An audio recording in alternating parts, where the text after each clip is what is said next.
अपनी अपनी सोच का ही फर्क होता है, वरना समस्याएं आपको कमजोर नहीं बल्कि मजबूत बनाने के लिए आती हैं। जिंदगी की हर सुबह कुछ शर्तें लेकर आती है और हर शाम कुछ तजुर्बे देकर जाती है। जी हाँ, क्योंकि किरण चाहे सूर्य की हो या फिर आशा की, जीवन के सभी अंधकार को मिटा देती है। इसलिए जिंदगी की हर सुबह का आगाज आशा की एक किरण के साथ करना चाहिए। हेलो इंडिया में आपका स्वागत है। मैं हूं प्रतिबिंब शर्मा। हेलो इंडिया, मैं हूं आपके साथ अमृता चौरसिया।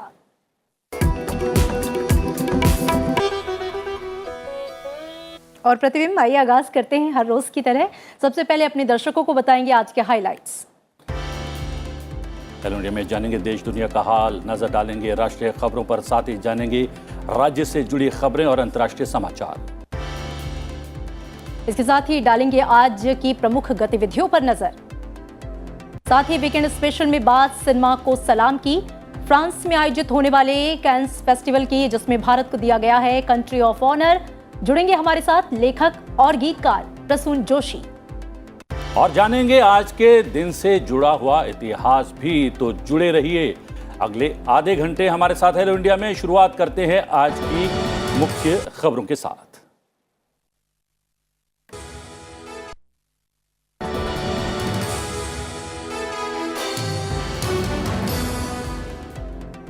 संयुक्त अरब अमीरात के राष्ट्रपति शेख खलीफा बिन जायद अल नहायान का शुक्रवार को निधन हो गया।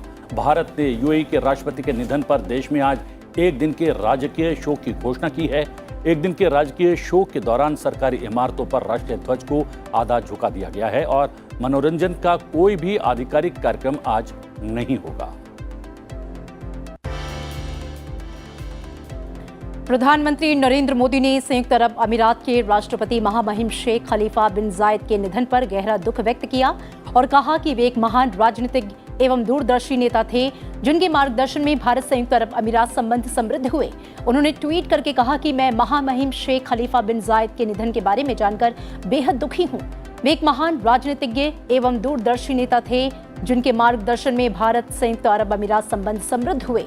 भारत के लोगों की हार्दिक संवेदनाएं संयुक्त अरब अमीरात के लोगों के साथ हैं। ईश्वर उनकी आत्मा को शांति प्रदान करे। राजधानी दिल्ली के पश्चिमी इलाके में जो कि मुंडका है और मेट्रो स्टेशन के पास है, इसकी 3 मंजिला व्यावसायिक इमारत में शुक्रवार शाम को आग लगने से कम 27 लोगों की मौत हो गई और 12 अन्य झुलस गए। प्रधानमंत्री नरेंद्र मोदी ने इस हादसे में हुई कई लोगों की मौत पर दुख और संवेदना प्रकट की है। प्रधानमंत्री मोदी ने ट्वीट कर कहा है, दिल्ली में भीषण आग की घटना में लोगों की मौत से बेहद दुखी हूं। शोकाकुल परिवार के प्रति मेरी संवेदनाएं हैं। मैं घायलों के जल्द स्वस्थ होने की कामना भी करता हूं। इस हादसे में लोकसभा अध्यक्ष ओम बिरला ने भी इस हृदय विदारक घटना पर दुख व्यक्त किया है। उन्होंने कहा है कि असीम पीड़ा की इस घड़ी में मेरी संवेदनाएं शोक संतप्त परिवार के साथ है। ईश्वर दिवंगत आत्माओं को शांति प्रदान करे। घायलों के जल्द स्वस्थ होने की कामना करता हूं। प्रधानमंत्री नरेंद्र मोदी ने वीडियो कॉन्फ्रेंसिंग के जरिए मध्य प्रदेश स्टार्टअप नीति और पोर्टल का शुभारंभ किया। इस मौके पर प्रधानमंत्री ने कहा कि आज देश में जितनी प्रोएक्टिव स्टार्टअप नीति है, उतना ही परिश्रमी स्टार्टअप नेतृत्व भी है। देश एक नई युवा ऊर्जा के साथ विकास को गति दे रहा है। उन्होंने कहा कि मध्य प्रदेश की स्टार्टअप नीति के तहत जो भी योजनाएं चलाई जा रही हैं, वो बहुत तेजी से आगे बढ़ रही हैं। प्रधानमंत्री ने कहा कि देश में नया करने की, नए आइडियाज से समस्याओं के समाधान की ललक जो है हमेशा रही है, लेकिन दुर्भाग्य से जितना प्रोत्साहन, जितना समर्थन पहले के दौर में हमारे युवाओं को मिलना चाहिए था, उतना नहीं मिला। उपराष्ट्रपति एम वेंकैया नायडू ने हैदराबाद में प्रमुख पार्श्व गायक मानो को घंटाशाला स्मृति पुरस्कार प्रदान किया है। उपराष्ट्रपति ने इस अवसर पर कहा कि मानो ने न केवल एक गायक के रूप में बल्कि एक अभिनेता, टीवी शो होस्ट, जज, संगीत निदेशक और डबिंग कलाकार के रूप में भी अपनी प्रतिभा साबित की है। और कांग्रेस का 3 दिवसीय नव संकल्प शिविर उदयपुर में शुरू हो गया। नव संकल्प चिंतन शिविर की शुरुआत के मौके पर कांग्रेस अध्यक्ष सोनिया गांधी ने पार्टी में बड़े सुधार की बात की। उन्होंने नेताओं का आह्वान किया कि वे विशाल सामुदायिक प्रयासों के जरिए पार्टी में नई जान फूकें, क्योंकि अब पार्टी का कर्ज उतारने का समय आ गया है। सोनिया गांधी ने कहा कि चिंतन शिविर हमें ये अवसर देता है कि हम देश के सामने खड़ी उन चुनौतियों पर चर्चा करें।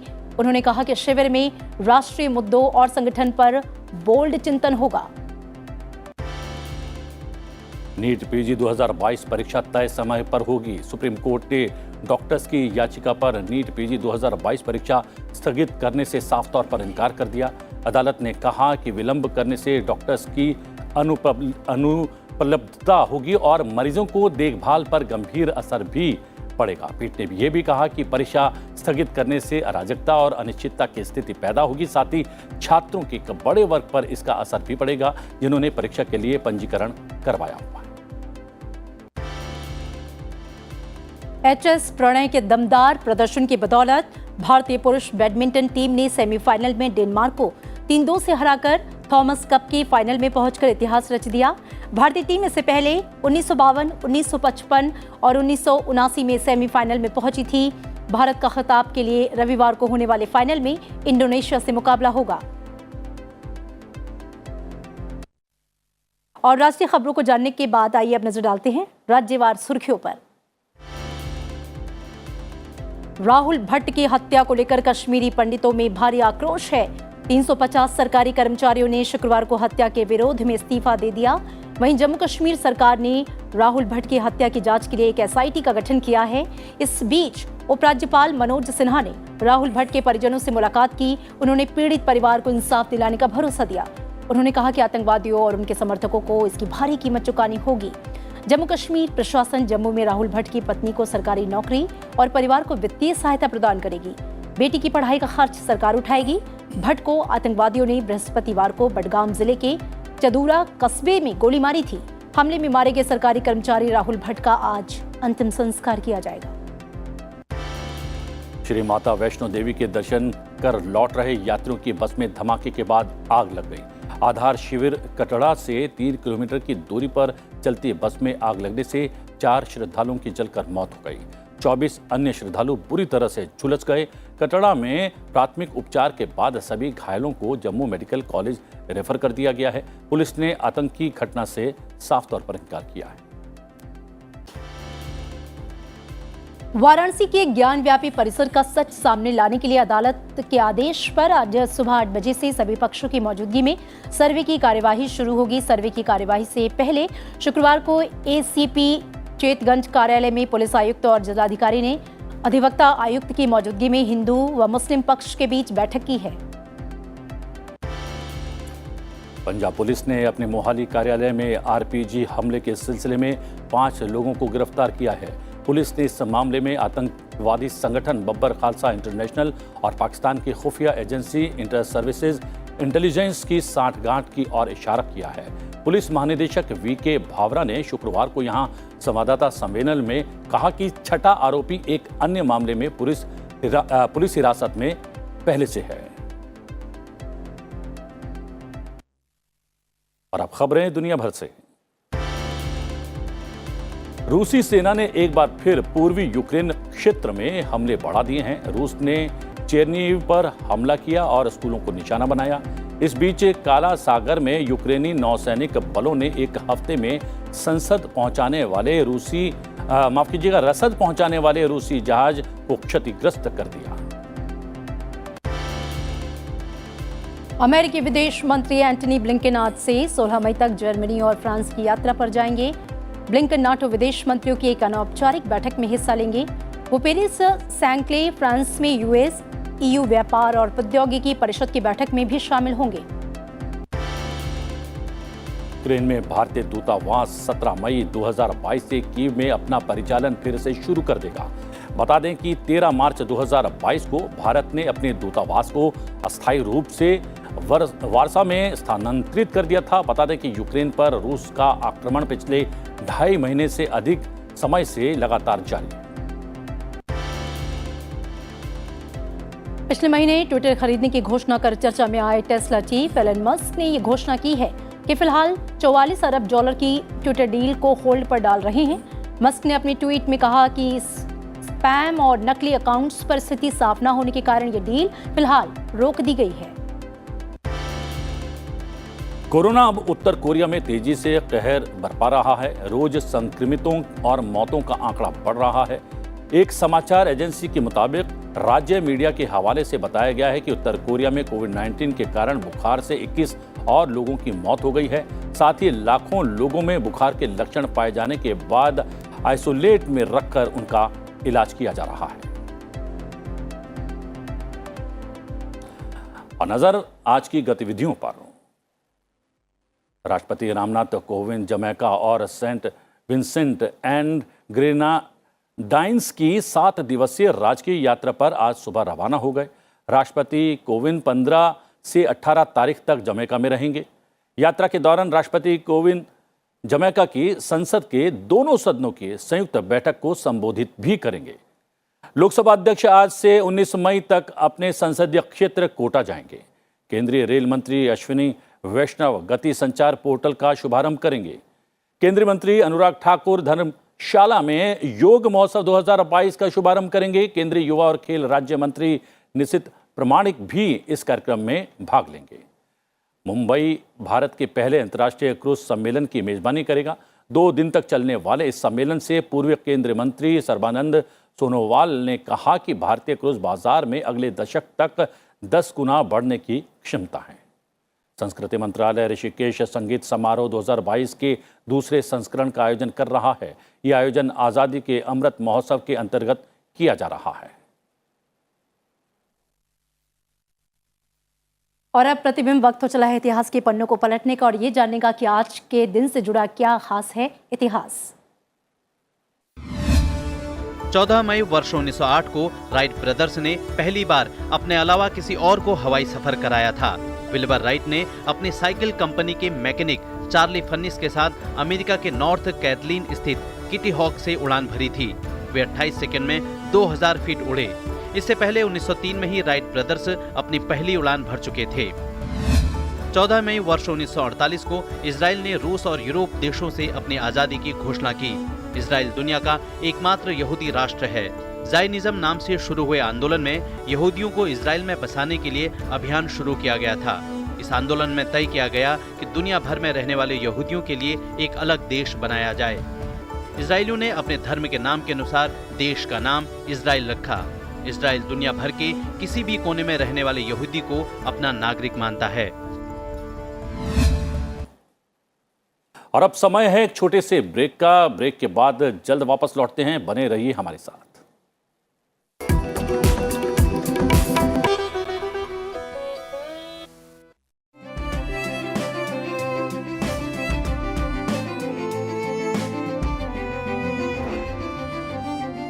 भारतीय विधान परिषद में विधान के मसौदे पर चर्चा के दौरान डॉक्टर अंबेडकर ने माना कि वर्तमान कानून को पूरी तरह हटाना संभव नहीं है। अध्यक्ष महोदय, जहां तक वर्तमान कानून विधान के प्रावधानों से असंगत होंगे उनका खंडन हो जाएगा। निस्संदेह इस देश का शासन इस पर निर्भर है कि इस समय प्रवृत्त कानून बने रहें। यदि वर्तमान कानून को पूरी तरह से समाप्त कर दिया जाए तो सारा शासन छिन्न भिन्न हो जाएगा।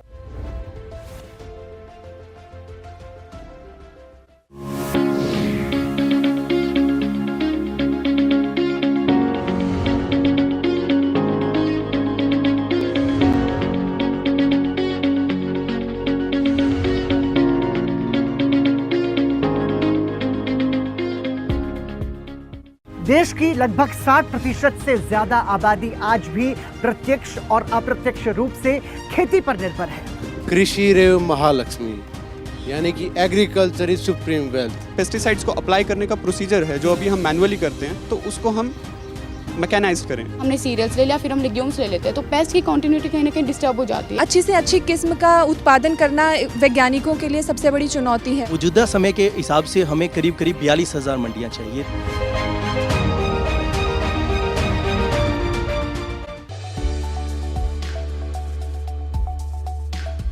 Don't be afraid of liver diseases. 95% of liver diseases are preventable. It is in your hands. We have a very, very effective vaccine against hepatitis B virus. If you can take the complete course, it will protect you from the hepatitis B, which is a deadly virus, can cause so many complications. Hepatitis is one of the public health problems that Indians face. To know all about viral hepatitis, join us on Healthy India, only on Sunset TV. Economic policies, the intellectual foundations of those policies, the impacts that this has, the numerous debates that happen both within the government and outside, numerous different technologies, companies, and interviews with eminent personalities who have been a part of this journey. Watch me, Sanjeev Sanyal, on Economic Sutra, only on Sunset TV.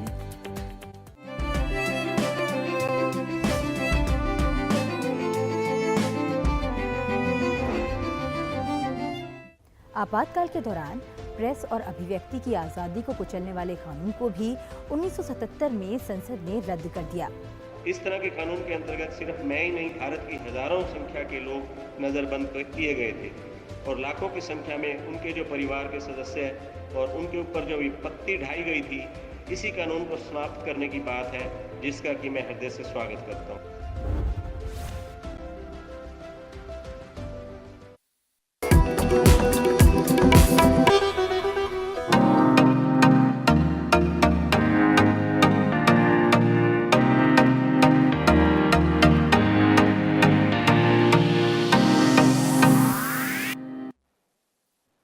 Welcome back. और प्रतिबिंब अब हम करेंगे भारतीय cinema को सलाम, क्योंकि इस बार 75वें कैन फिल्म फेस्टिवल में भारत का डंका बजेगा, जिसकी जो गूंज है वो पूरी दुनिया में गूंजेगी।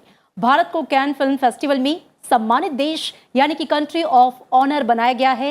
ये पहली बार है जब किसी देश को कैन में सम्मानित देश बनाया गया है, और इसके साथ ही ये पहला अवसर भी है जब कैन फिल्म महोत्सव में सरकार भारत की सांस्कृतिक धरोहर, भाषाई विविधता और सिनेमा को वैश्विक मंच पर प्रदर्शित करने वाली है। सूचना एवं प्रसारण मंत्री Anurag Thakur can film festival में नेतृत्व करने वाले देश के किसी भी देश के पहले मंत्री भी होंगे।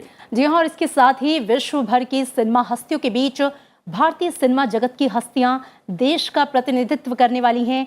कैन में भारतीय film rocket the Nambi effect के अलावा 5 भारतीय फिल्मों का प्रदर्शन होगा। ये एक संयोग है जब भारत की आज़ादी के 75 साल पूरे होने का उत्सव पूरे देश में मनाया जा रहा है, तो उसी समय कान फिल्म महोत्सव की 75वीं वर्षगांठ भी मनाई जा रही है। इस बार कान फिल्म फेस्टिवल 17 मई से 25 मई तक आयोजित किया जा रहा है। क्या है ये फेस्टिवल, इससे जुड़ी एक खबर पहले देख लेते हैं।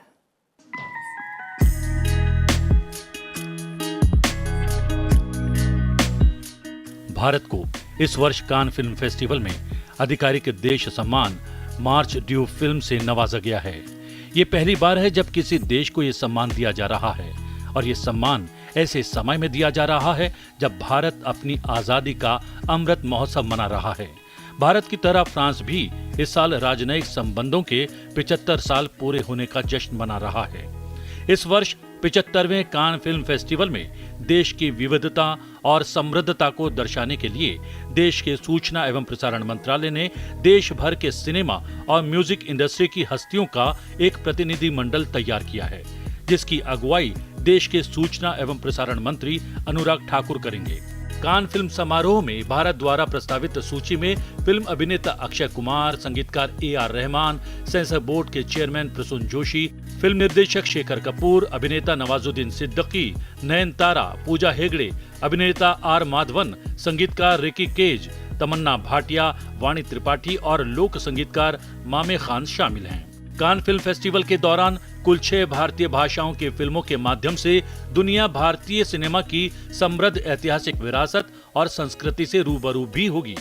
इन्हीं में से एक film rocketry the Nambi effect भी है।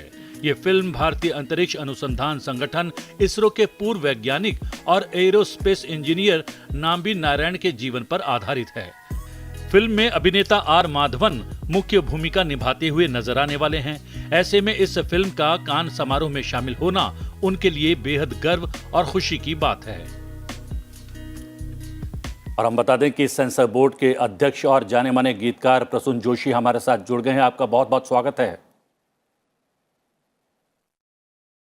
प्रसून जी, कितना महत्वपूर्ण है एक देश को सिनेमा को लेकर इतना बड़ा सम्मान किसी फिल्म फेस्टिवल में मिलना? देखिए, सम्मान जब भी किसी भी रूप में आए अच्छा ही लगता है। और सही मायने सम्मान के समझने चाहिए। फिल्म जो है उसका एक बहुत बड़ा उत्सव कांस फिल्म फेस्टिवल है, और जहाँ पर फिल्मों को सराहा ही नहीं जाता, फिल्मों को मार्केट भी वहाँ प्रदान की जाती है। तो एक बहुत बड़ा एक मंच है ये, जिससे भारत अपनी बात विश्व तक पहुँचा सकता है, और विश्व भारत की तरफ देख रहा है और विश्व भारत को वो मंच देना चाहता है। अगर आप देखें तो एक ज़माना था कि भारत की बहुत ही कम फिल्में कांस में सराही जाती थी जी। और ऐसा नहीं था कि भारत को, इनफैक्ट ये माना जाता था कि भारत में तो एक मसाला फिल्में बनती है, बॉलीवुड एक अपना एक अलग संसार उसको समझा जाता था, जिसे कहते हैं कि ऑल परवेसिव सेल्फ कंटेन्ड, एक अपना अलग है, एक अपना स्वतंत्र अस्तित्व रखता है।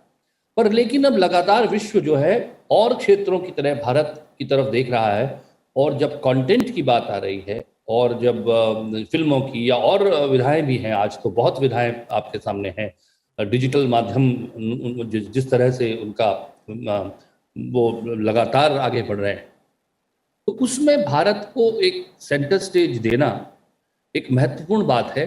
और उससे भी ज़्यादा महत्वपूर्ण है कि भारत उससे क्या हासिल करता है। जी। हम उससे एक्सपोजर तो उम्मीद करते ही हैं कि हम उससे एक्सपोजर लेंगे, लेकिन उसके साथ साथ हम उससे क्या करेंगे, क्योंकि भारत कभी अंधानुकरण करने के पक्ष में नहीं रहता है। हम कभी भी नहीं, हमें अपनी पहचान और अपनी आइडेंटिटी जो है वो बहुत प्यारी है। और आज वक्त ये आया है कि विश्व जो हमारी विविधताएं हैं, जो भारतीयता है, उसको परिभाषित वहां बैठकर न करे, वो हमारी फिल्मों से, हमारे सॉफ्ट पावर कल्चर से देखकर समझे कि अच्छा ये है भारत। जी बिल्कुल। इसलिए हमारी फिल्मों का शोकेस होना बहुत जरूरी है। बिल्कुल। हमें उनसे क्या चाहिए, हमें उनसे तकनीकी सीखनी चाहिए। जी जी। प्रसून जी, फिल्म की टेक्निक में वो लोग बहुत आगे हैं, काम लगातार कर रहे हैं जी। लेकिन जो कंटेंट है, जब तक देखिए किसान का बच्चा पिक्चर नहीं बनाएगा तो किसान का यथार्थ सामने नहीं आए। जाहिर तौर। इसका मतलब यह है कि हमें फिल्मों पर जो एकाधिकार हो गया कुछ ही लोगों का, वही फिल्में बनाते रहते हैं आपस में, उससे खुलकर फिल्म मेकिंग हमारे देश के बच्चे को प्रभावित करे और वो उससे इंस्पायर हो, और ऐसी फिल्में निकले जो ऑथेंटिक स्टोरीज हो, प्रामाणिक कहानियां हो। वो उसी के जाके पैर न फटी भी भाई, वो क्या जाने पीर पर आई। तो पीर पर आई की जगह अपनी पीर और अपने हर्ष और अपने उल्लास, उनकी फिल्में सामने आए और वो फिल्में विश्व के सामने आए। ऐसा प्रयास मैं चाहता हूं कि कांस में हम लोग करें। साथ में जा रहे हैं हम लोग, मैं हैं, शेखर जी है, बहुत से भी अन्य जो है व्यक्ति हैं जो बहुत निष्णात हैं अपने कार्य में। तो हम जाकर वहाँ पर भारत का जो प्रतिभा, जिसे आप स्टार्टअप्स में भी देखते हैं आज कि यंगस्टर्स जो कर रहे हैं, वही फिल्मों में भी देखना चाहिए, न सिर्फ कमर्शियली और कल्चरली। जी। हमारे पास जो सांस्कृतिक धरोहर है और हमारी, जिसे मैं कहता हूँ कल्चरल वेल्थ जो है, वो कल्चरल वेल्थ जो है, उस वेल्थ को भी पता होना चाहिए लोगों के पास कि भारत सिर्फ आर्थिक संपन्नता की बात नहीं करता, ये सांस्कृतिक संपन्नता की बात करता है, और वो हमारी कहानियों में, हमारी फिल्मों में जो है परिलक्षित होती। बिल्कुल प्रसून जी, जैसा कि आपने बताया आप भी जा रहे हैं, पूरा एक प्रतिनिधि मंडल जा रहा है, मंत्री अनुराग ठाकुर खुद जा रहे हैं वहाँ पर आप लोगों के साथ। इस बार का जो कैन फिल्म फेस्टिवल है वो कितना अलग है पिछले सारे फिल्म फेस्टिवल से, और भारत को जिस तरीके से दिखाया, दर्शाया या प्रदर्शित किया जाएगा, वो भारतीय सिनेमा के विस्तार के लिए और कितनी जो जगह है वो बनाएगा अंतर्राष्ट्रीय मंच पर? देखिए, अलग तो इसलिए है कि विश्व का रुख भारत के लिए अलग है जी। ये तो सब चीजें प्रासंगिक ही होती। जब विश्व जो है भारत को एक नई दृष्टि से देख रहा है, एक सम्मान है भारत की हर काम में। आज वो आत्मनिर्भर भारत की बात हम करते हैं, किसी भी क्षेत्र में जाए तो वो सम्मान जो है, उस वजह से भारत को जो मौका दिया जाता है या स्टेज दिया जाता है, ये माना जाता है कि भारत के पास एक अपना कुछ एक अलग पॉइंट ऑफ व्यू है, अलग दृष्टिकोण है, और भारत एक बहुत बड़ा देखिए, मार्केट वर्ड में बार बार नहीं कला में कहना चाहता, लेकिन आप उससे दरकिरार नहीं कर सकते। बहुत बड़ा मार्केट भी है हमारे यहाँ, जो कंज्यूमर है उसकी संख्या बहुत ज़्यादा है। लेकिन मैं लगातार यही प्रयास करता रहता हूँ अपनी तरह से कि भारत को सिर्फ एक बाजार की तरह विश्व न देखे, भारत को एक टैलेंट का सेंटर, जो कि हमारे पास में हम रहे हैं। हमारा, अगर आप वैभवशाली भारत का गौरवशाली इतिहास देखें तो हम सिर्फ एक बाजार नहीं, बल्कि हम वैचारिक धरती रहे हैं, जहाँ से विचार उत्पन्न होते हैं, जहाँ से आइडियाज फॉर्म होते हैं, जिनके विचारों को लेकर आप विश्व में जाकर क्रांति ला सकते हैं। और वो मुझे लगता है कि वो समय आया है कि विश्व ने भारत को वो प्लेटफॉर्म दिया है कि आप अपने जो आइडियाज़ हैं वो विश्व के सामने रखें। और मुझे तो उन आइडियाज़ पे बहुत विश्वास है कि वो स्वतः स्फूर्त हैं, वो स्वयं ही जाकर सबको प्रभावित करेंगे और भारत का नाम ऊंचा करेंगे। और भारत में कई रोजगार की व्यवस्थाएं, देखिए, एक चीज़ जब शुरू होती है तो उससे चेन रिएक्शन होती है। तो एक व्यक्ति एक अच्छी फिल्म बनाता है तो उससे 10 लोग उससे जुड़ते हैं, और वो उसका अगर जाकर के विश्व में उसकी ख्याति बढ़ जाती है तो और उसकी डिमांड आती है, और कहते हैं कि भारत से और इस तरह की फिल्में हम देखना चाहते हैं, भारत के सामने जानना चाहते हैं इस भारत को कि वहाँ पे क्या हो रहा है। जिस देश के प्रति लोगों की उत्सुकता बढ़ती है, जिस देश के प्रति लोगों का जानने की इच्छा बढ़ती है, उस देश के विचार भी, उस देश की संस्कृति भी और लोगों को प्रभावित करती है और कनेक्ट करती है। इवेंचुअली कहीं ना कहीं जाकर वो देश की जो जिसे कहते हैं सेल्फ रिस्पेक्ट या बिलीफ, सेल्फ बिलीफ जो है वो उससे बढ़ता है। और तो सबसे बड़ी बात यह है प्रसून जी, ये पूरी तरह एक सेल्फ बिलीफ की बात की है। जी प्रसून जी, ये कंट्री ऑफ ऑनर मिलने के साथ साथ एक विशेषता ये भी है कि हमारी 6 फिल्में वहाँ पर प्रदर्शन के लिए जा रही हैं। और सबसे बड़ी बात यह है कि क्योंकि हम लोग विविधता में एकता की बात करते हैं, और विविधता में एकता का परिचायक हैं 6 फिल्में, क्योंकि केवल हिंदी में नहीं बल्कि अन्य भारतीय भाषाओं की फिल्में भी वहाँ पर प्रदर्शन के लिए जा रही हैं। तो क्या एक सिनेमा, भारतीय सिनेमा, उसे परिलक्षित करने का प्रयास भी है? जी बिल्कुल। देखिए, विविधताओं की जब बातें, डाइवर्सिटी बहुत बड़ा शब्द है आज विश्व में। हर जगह आप सुनेंगे कि डाइवर्सिटी डाइवर्सिटी विविधता बहुत ज़्यादा। और लेकिन जब हम भारत का प्रश्न आता है तो हम देखते हैं कि विविधताओं की तो हमें आदत है, मतलब विविधताओं के साथ तो हम जीते ही हैं। वो बोली बदलने की बात हो, संस्कृति बदलने की बात हो, पहनावा बदलने की बात हो, तो हम बड़े सहज हैं डाइवर्सिटी के साथ, विविधताओं के साथ। और हमारी फिल्मों में वही दिखाई देता है कि एक ही देश है जहां पर एक बहुत ही हटकर कोई विषय उस पर फिल्म बनी है। उसी देश में उसी समय एक और फिल्म बनती है तो लोगों को लगता है कि अच्छा, ये भी इसी समय इसी देश में बन रही है। ये हमारे देश की जो विविधता है, इसे देखकर लोग हतप्रभ रह जाते हैं कि अच्छा, आपके देश में 2 इस तरह की विचारधाराएं एक ही साथ चल रही हैं, 2 इसी तरह के पहनावे एक साथ चल रहे हैं, 2 इस तरह के कस्टम और ट्रेडिशन एक साथ ही जीवित हैं। जी हाँ, भारत जो है जीती जागती जो है सभ्यता है, वो उसमें हर चीज आपको एक ही समय जीती हुई दिखाई देगी, क्योंकि विविधता है। और हमारे अंदर जो जिसे कहते हैं अंगीकार कर लेने की, उसको एक्सेप्ट करने की कल्चर्स को, जो ब्यूटी है, जो खूबसूरती है कि हम विविधताएं पसंद करते हैं। हम एक ऐसा वर्ल्ड नहीं चाहते हैं जिसमें सब कुछ एक जैसा दिखाई दे, इसलिए हम उनको सेलिब्रेट करते हैं। और हमारे सिनेमा में आपको वो लगातार दिखाई देगा। आपको किसी और देश में ऐसा नहीं दिखाई देगा कि एक साथ इतनी विविधता उसके सिनेमा में मिले। जी बिल्कुल। और इसे भी हम लोग वहां शोकेस करेंगे, जिससे विश्व को ये भी पता लगे कि भारत जो है वो अपने आप में एक कोई ऐसी मामूली चीज नहीं है। भारत है, इसके ऊपर हमको नाज ऐसे ही नहीं है। बिल्कुल, एक उत्कृष्ट देश और प्रतिबिंब। जैसे कि प्रसून जी भी बता रहे थे कि पूरी दुनिया में किसी कोने में इतनी विविधता देखने को नहीं मिलती जो सिर्फ भारत में ही समाहित है, और ये पूरे विश्व में एक अनोखी बात भी है अपने आप में। प्रसून जी, बहुत शुक्रिया इस पूरी चर्चा के लिए आपका। सबसे बड़ी बात यह है कि हम प्रसून जी से और हमारे तमाम दर्शक भी उनसे कोई गीत सुनना चाह रहे थे, लेकिन समय हमें जो है इजाज़त नहीं दे रहा है। हम आज्ञा ले रहे हैं फिलहाल आपसे प्रसून जी, लेकिन 17 तारीख को सम्मानित होने के पश्चात आपसे फिर भेंट होगी इसी कार्यक्रम में, इसी चैनल पर। फिलहाल हम हमारे लिए समय निकालने के लिए बहुत बहुत धन्यवाद आपका। बहुत बहुत नमस्कार।